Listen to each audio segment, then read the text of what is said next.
Hi all, இன்னைக்கு நம்ம செய்ய போகிற ரெசிபி என்னன்னு பார்த்தீங்கன்னா தக்காளி குருமா.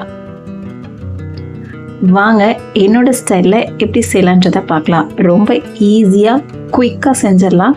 வாங்க எப்படி செய்யலான்றதை பார்க்கலாம். ஃபஸ்ட்டு ஒரு மிக்ஸி ஜார் எடுத்துக்கலாம். அதில் தேங்காய் சேர்த்துக்கிறேன், ஒரு காமூடி தேங்காய். அதோட ஒரு 15 முந்திரி, அதோட நம்ம தேவையான அளவு பச்சை மிளகா சேர்த்துருக்கேன். காரத்துக்கு இந்த பச்சை மிளகா தான், அதுக்கேற்ற மாதிரி சேர்த்துக்கோங்க.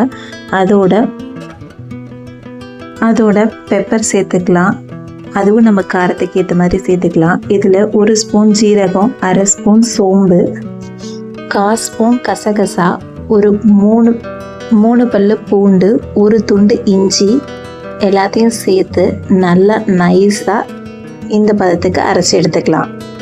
அதுக்கப்புறமேட்டு ஒரு குக்கரில் நல்லா ஒரு 4 ஸ்பூன் ஆயில் சேர்த்துக்கலாம். ஆயில் சேர்த்துட்டு அது நல்லா ஹீட் ஆனதுக்கப்புறமேட்டு அதில் ஒரு ஏலக்காய், 2 பூ, கொஞ்சம் பட்டை, கிராம்பு,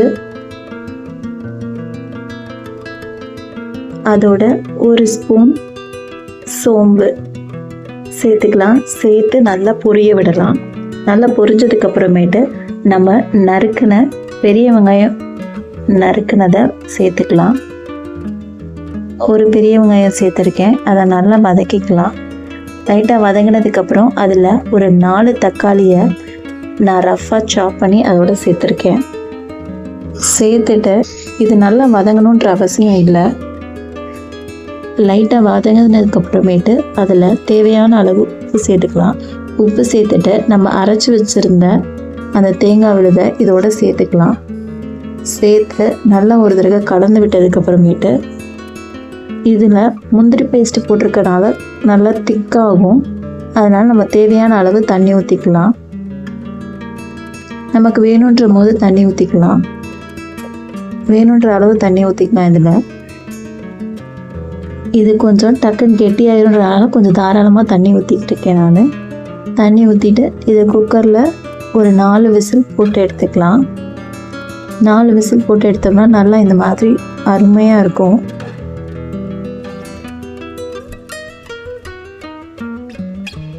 நல்லா இந்த மாதிரி தக்காளியெலாம் வெந்து நல்லா கலந்து விட்டோம்னா நல்லா தக்காளி கரைஞ்சிரும்.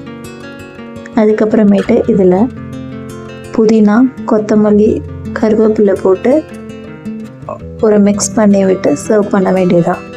ரொம்ப டேஸ்ட்டாகவும் இருக்கும், ரொம்ப ஈஸியாகவும் முடிஞ்சிடும். ட்ரை பண்ணி பாருங்கள். ட்ரை பண்ணி பார்த்துட்டு எப்படி இருந்துச்சுன்னு கமெண்ட் பண்ணுங்கள். தேங்க்யூ ஃபார் வாட்சிங்.